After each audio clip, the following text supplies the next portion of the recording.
हाँ, आवाज आ रही है मेरी?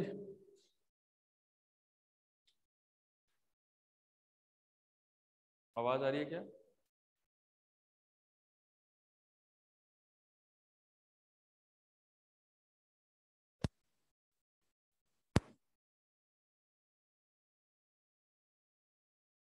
Yes sir. हाँ तो एक जना बोल के तो बता दिया करो, आवाज आ रही है क्या?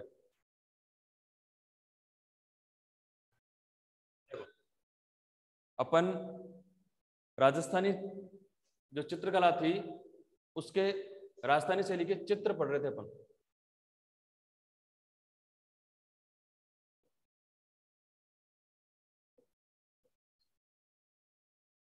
राजस्थानी शैली के चित्र देखो, राजस्थानी शैली के चित्रों में अपन ने पढ़ा था कि बनी ठनी चित्र, बनी ठनी चित्र के बाद में पढ़ा अपन ने ढोला मारू चित्र, जो दोनों ही बहुत मोस्ट चित्र हैं इस शैली के।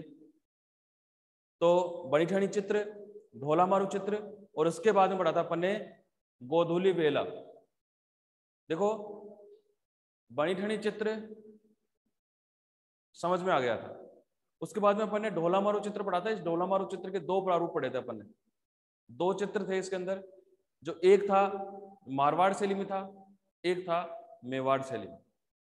इन दोनों का भी अपन ने अध्ययन कर लिया था, इसकी विशेषताएं भी अपन ने अच्छे से पढ़ ली थी। ठीक है, इसके बाद की बात करते हैं अपन आगे। जो गोधूली बेला था उसको भी अपन ने थोड़ा बहुत पढ़ा था, और पढ़ा ही नहीं था, इसको अपन ने अच्छे से याद भी किया था। किसको? गोधूली बेला को। तो चित्र था, एक बार वापस उस पर संक्षिप्तीकरण कर लेते अपन। देखो गोधूली बेला का अर्थ तो मैंने बताया था कि गोधूली बेला मतलब शाम का समय, जिस समय गायें घर लौटती हैं, उनकी उनकी जो पैरों से मिट्टी उड़ती है और वो जो मटमेला रंग हो जाता है, उसे गोधूली बेला कहते हैं। शाम का समय, जिस समय सूर्यास्त तो होता रहता है और गायें अपने घर को लौटती हैं, उस समय के काल को गोधूली बेला कहते हैं। ठीक है, गोधूली बेला ये चित्र था, इसके बारे में पढ़ा था। इसका चित्रकार था चोखा। चित्रकार चोखा ने इसका निर्माण किया था। ठीक है, चित्रकार का नाम था चोखा, याद रखेंगे। इसके अलावा इसमें अपन ने पढ़ा था कि ये कौन शैली का है? मेवाड़ शैली का। मेवाड़ शैली का है, चित्रकार चोखा ने बनाया था, मेवाड़ शैली का चित्र है। और ये कब बना था? 1813 में, महाराणा भीम सिंह के समय। जो 1813 में महाराणा भीम सिंह थे, उनके समय में यह चित्र बना था, महाराणा भीम सिंह के समय। ठीक है, इसके अलावा इसमें पढ़ा था अपन ने कि चित्र में गोधूली बेला को अर्थात सायंकाल को दिखाया गया है, जिसमें गायें अपने घर को लौट रही हैं, उस समय को उन्होंने दिखाया है। इसके अलावा चित्र में यह भी दिखाया कि जब गायें घर आती है तो उनके साथ बालकृष्ण और उनके सखा, उनके मित्र साथ में आते हैं। उनको आते देख, उनके जो आसपास में मकान बने हुए थे चित्र में, उनके झरोकों से उनकी माताएं, उनकी बहनें उनको देखकर हंस रही हैं, मुस्कुरा रही हैं, प्रफुल्लित हो रही हैं। और जो बालकृष्ण और उनके सखा हैं, मित्र हैं, वो भी उनको देखकर उनकी तरफ हाथ से इशारा करके और मुस्कुरा रहे हैं, खुश हो रहे हैं। ये इस चित्र को दिखाया गया, ये चित्र का कॉम्बिनेशन है। इसके अलावा देखो, गायों के चलने से उड़ी धूल बिल्कुल आसमान में और बिल्कुल वातावरण में मटमैले रंग का आभास करवाती है, अर्थात चित्र में मटमैले रंग का प्रयोग अत्यधिक किया गया है। और इस प्रयोग से, इस मटमैले रंग के कारण चित्र और भी ज्यादा खूबसूरत हुआ है। चित्र में गोधूली बेला के समय को बिल्कुल तरीके से प्रस्तुत किया है। यह आप लोग अच्छे से याद रखेंगे, इसकी अगर डेफिनेशन हो तो उसको आप अच्छे से बता सकते हैं। दूसरी बात, इसमें लास्ट बात क्या थी, इसमें प्रकृति का वर्णन भी किया गया है। जो प्रकृति के वर्णन से क्या हुआ है कि प्रकृति के कारण पृष्ठभूमि में हरा भरा कुछ दिखाया गया है, हरी भरी घास वगैरह उसमें दिखाई गई है चित्र में। तो इस प्रकार गोधूली बेला का निर्माण हुआ था। गोधूली बेला चित्र चोखा ने बनाया था, मेवाड़ शैली का चित्र 1813 में बना था भीम सिंह के समय में। यह बात खास तौर पर ध्यान रखेंगे आप लोग। इसकी विशेषताओं में मटमैले रंग का अत्यधिक प्रयोग किया गया है, चित्र आकृतियां मुस्कुराती हुई और हंसती हुई बनाई गई है, और प्रकृति का रंग भी सुंदर, प्रकृति का अंकन भी सुंदर किया गया है। ये इसकी विशेषताएं हैं। ये खासतौर पर आप लोग इस गोधूली वेला का अच्छे से ध्यान रखेंगे। इस गोधूली वेला या इससे पहले जो अपन ने पढ़ा था बनी ठनी या ढोला मारू, यहां तक कोई समस्या है तो बताओ, जिससे कि अपन आगे नेक्स्ट चित्र में चले। किसी कोई समस्या है यहां तक? बोलो। नेक्स्ट देखो, यहां तक अपन ने देख लिया है। अपन ने लगभग तीन चित्र कंप्लीट कर लिए हैं और 3 चित्र अपने अच्छे समझ में आ गए हैं।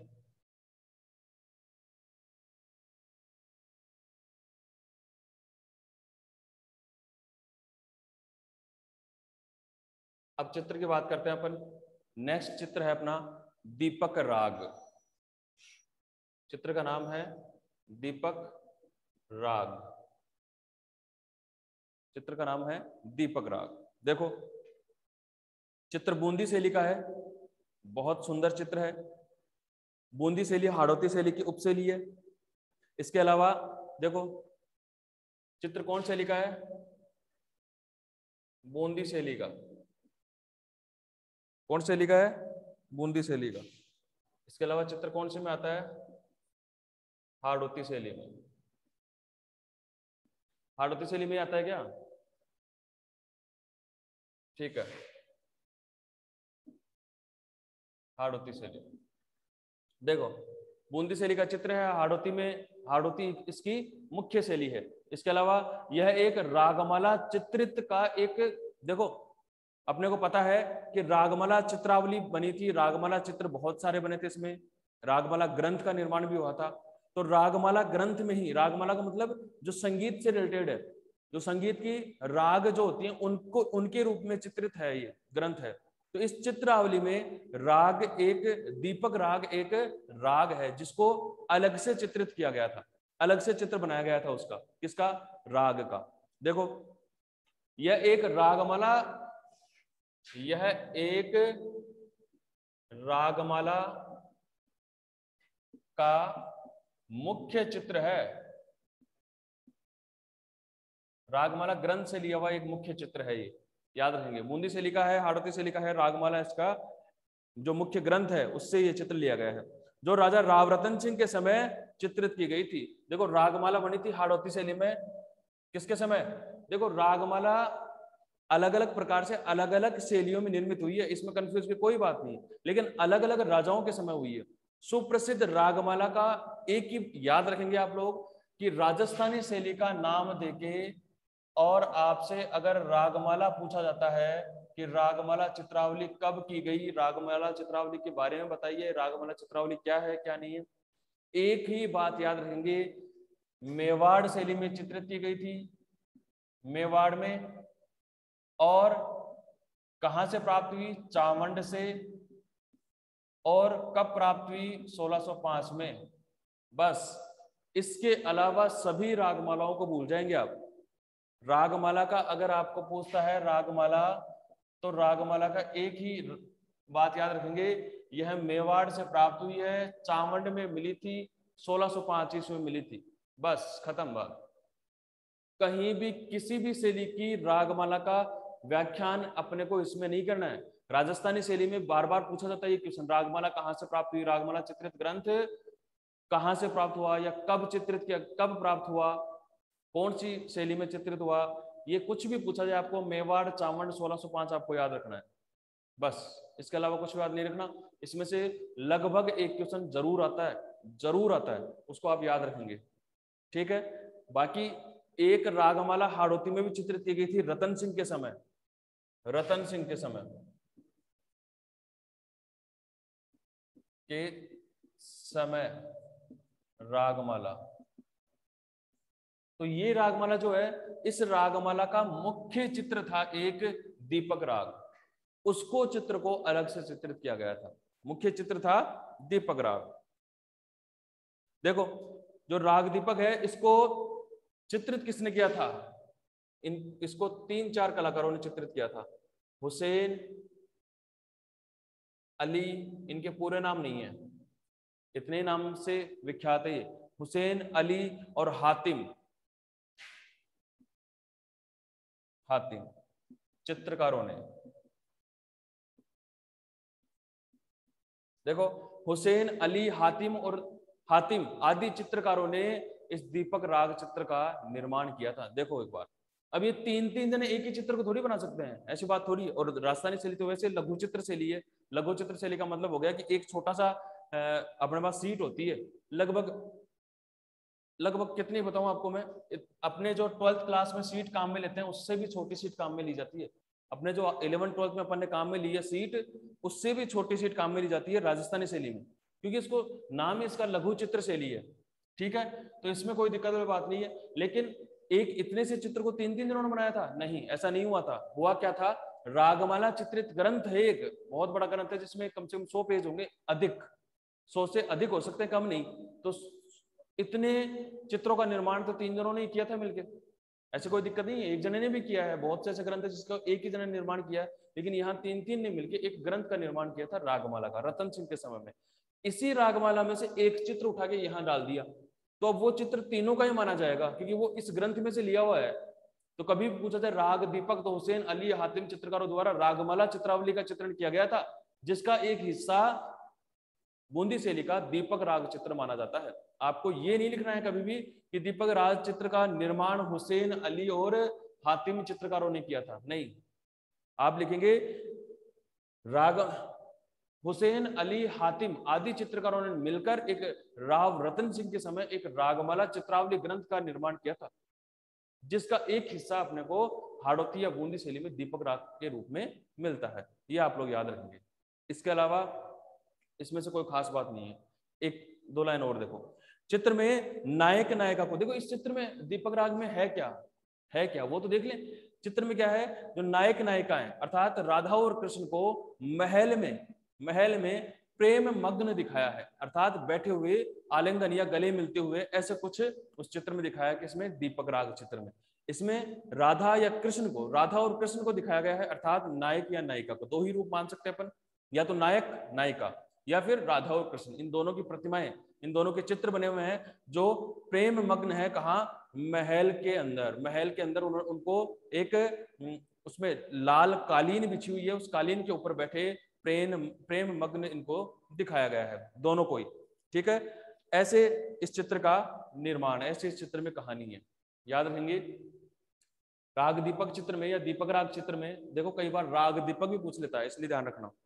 दीपक राग जो चित्र है या राग दीपक जो चित्र है, इसके अंदर राधा व कृष्ण अथवा नायक नायिका को प्रेम मग्न एक महल में बैठे चित्रित किया गया है। बस इतना याद रखना, यहां तक किसी को कोई दिक्कत नहीं होनी चाहिए।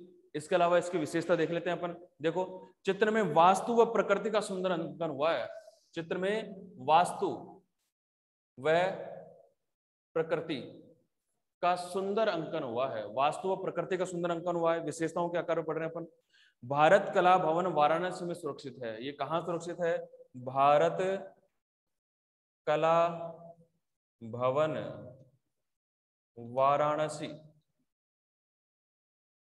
में सुरक्षित है।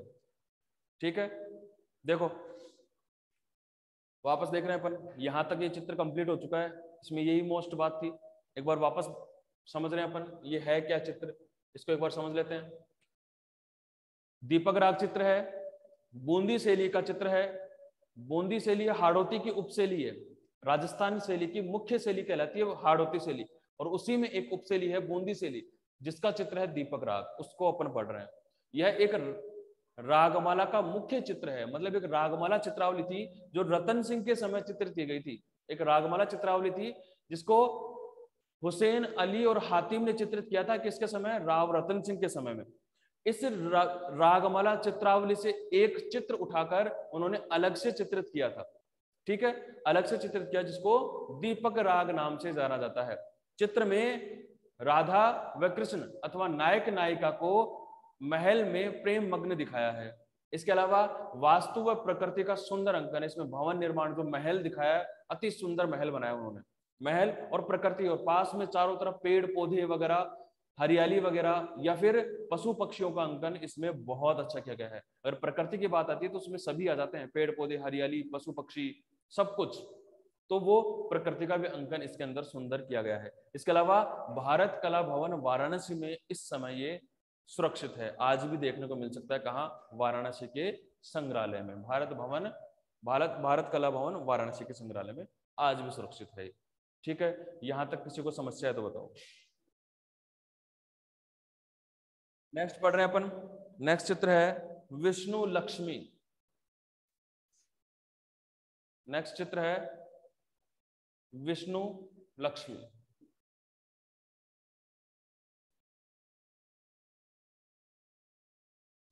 बहुत अच्छा चित्र है ये। और हालांकि चित्र तो सारे अच्छे हैं कि सर सारे अच्छे बता रहे हैं चित्रों को, लेकिन चित्र सारे ही अच्छे हैं, लेकिन ये चित्र इसलिए खास है क्योंकि ये मुगल शैली के प्रभाव युक्त, हालांकि मुगल जो थे वो मुस्लिम संप्रदाय से थे, वो मुस्लिम से संबंधित ज्यादा चित्र बनवाते थे, अपने संप्रदाय से संबंधित ज्यादा बनवाते थे, लेकिन ये बीकानेर शैली का चित्र है। इस समय बीकानेर पर मुगलों का पूर्णतः प्रभाव था, लेकिन उस समय में भी विष्णु लक्ष्मी चित्र पूर्णतः हिंदू शैली पर प्रभावित है, राजस्थानी शैली पर प्रभावित है। उसी चित्र की बात कर रहे हैं अपन। तो विष्णु लक्ष्मी चित्र है, ये किस शैली का है? बीकानेर शैली का, बीकानेर शैली का। और इसकी मुख्य शैली कौन सी है? मारवाड़। मुख्य शैली है इसकी मारवाड़। सही है। देखो आगे, हामिद रुकनुद्दीन ने इसका निर्माण किया था। हामिद रुकनुद्दीन,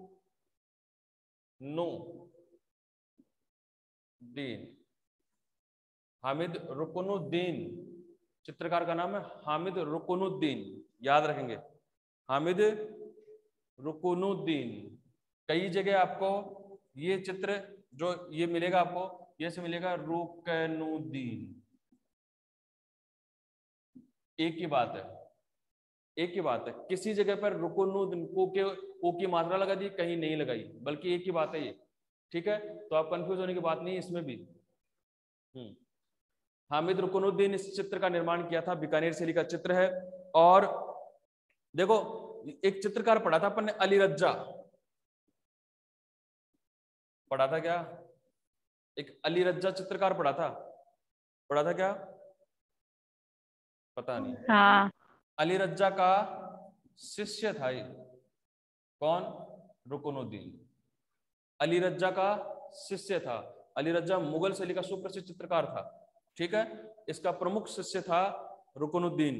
ये जो रुकनुद्दीन है, ये अली रज्जा से ही चित्रकारी सीखता था, और इसने बहुत सुंदर चित्र बनाया विष्णु और लक्ष्मी का। इस चित्र में स्वर्ण आसन पर विष्णु व लक्ष्मी को विराजमान दिखाया गया है। स्वर्ण आसन पर मतलब सोने का आसन है, ठीक है, सिंहासन है, आसन पर विष्णु लक्ष्मी को दिखाया है।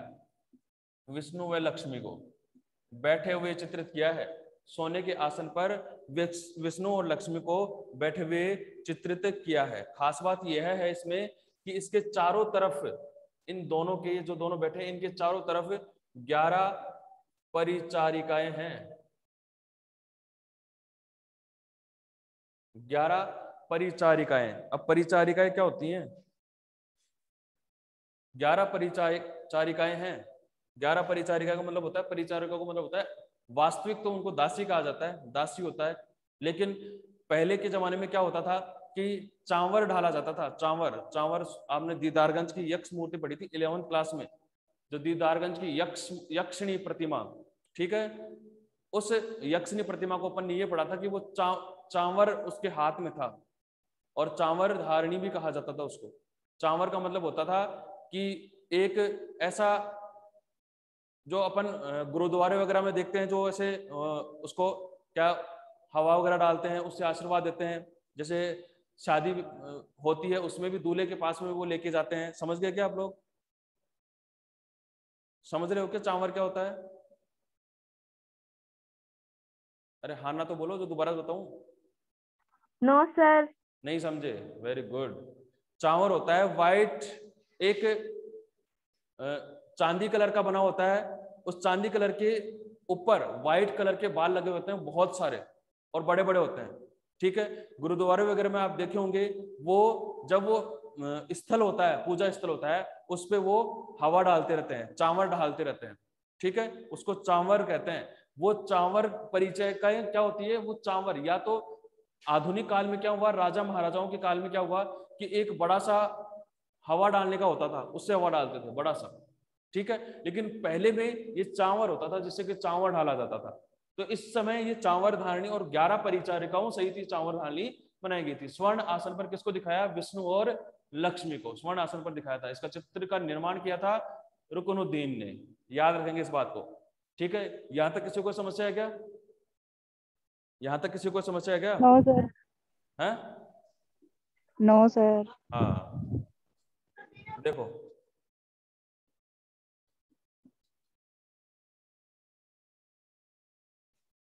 चित्र मुगल शैली से प्रभावित है।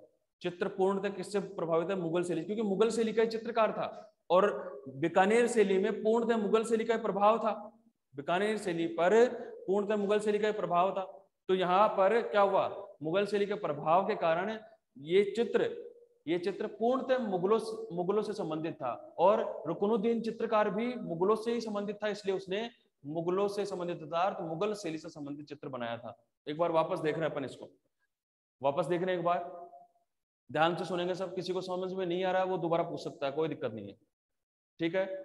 देखो, विष्णु लक्ष्मी चित्र राजस्थानी शैली की मुख्य शैली, मारवाड़ शैली की उपशैली बीकानेर शैली का सुप्रसिद्ध चित्र है। अर्थात विष्णु लक्ष्मी चित्र बीकानेर शैली का सुप्रसिद्ध चित्र माना जाता है। इस चित्र में स्वर्ण आसन पर किसको, विष्णु और लक्ष्मी को बैठे चित्रित किया है, विष्णु और लक्ष्मी को बैठे हुए चित्रित किया है। बीकानेर शैली का चित्र है, इसको हामिद रुकनुद्दीन ने चित्रित किया था। किसने, हामिद रुकनुद्दीन ने इसको चित्रित किया था। हामिद रुकनुद्दीन जो था वो अली रज्जा का शिष्य था। हामिद रुकनुद्दीन जो था वो अली रज्जा का शिष्य था, जिसने विष्णु और लक्ष्मी चित्र का निर्माण किया था, ठीक है। चित्र की खास बात यह है कि इसके चारों तरफ, विष्णु और लक्ष्मी के चारों तरफ 11 परिचारिकाएं खड़ी मुद्रा में दिखाई गई हैं। चित्र पूर्णतः मुगल शैली से प्रभावित है। यहां तक किसी को समस्या तो बोलो। मारू रागिनी चित्र जो है ये मेवाड़ शैली का चित्र है। किसका, मेवाड़ शैली का। मारू रागिनी जो चित्र है ये मेवाड़ शैली, मतलब उदयपुर या मेवाड़ दोनों एक ही बात है। मेवाड़ शैली का चित्र है। 1685 में साहिबदीन, 1685 में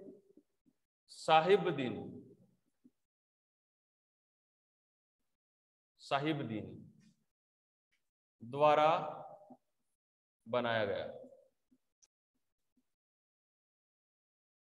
साहिबदीन द्वारा बनाया गया था। 1685 में साहिबदीन द्वारा बनाया गया था, याद रहेंगे। मारू रागिनी चित्र मेवाड़ शैली का सुप्रसिद्ध चित्र है। 1685 में इसको साहिबदीन ने चित्रित किया था। अब यह चित्र राष्ट्रीय कला संग्रहालय दिल्ली में सुरक्षित है। राष्ट्रीय कला संग्रहालय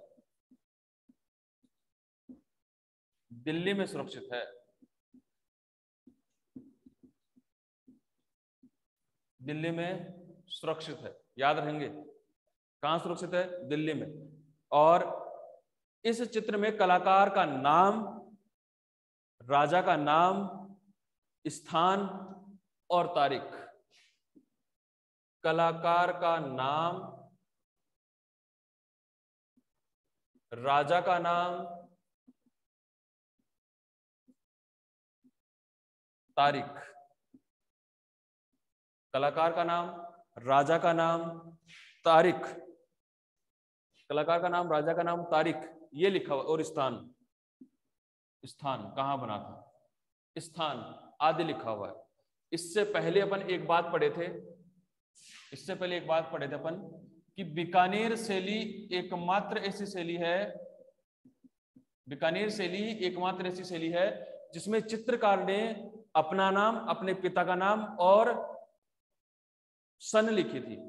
अपना नाम खुद का, चित्रकार जिसने चित्र बनाया, और अपने पिता का नाम और किस समय बना था उसकी सन लिखता था। ये अपन ने पढ़ा था, एकमात्र बीकानेर शैली है, ये पढ़ा था।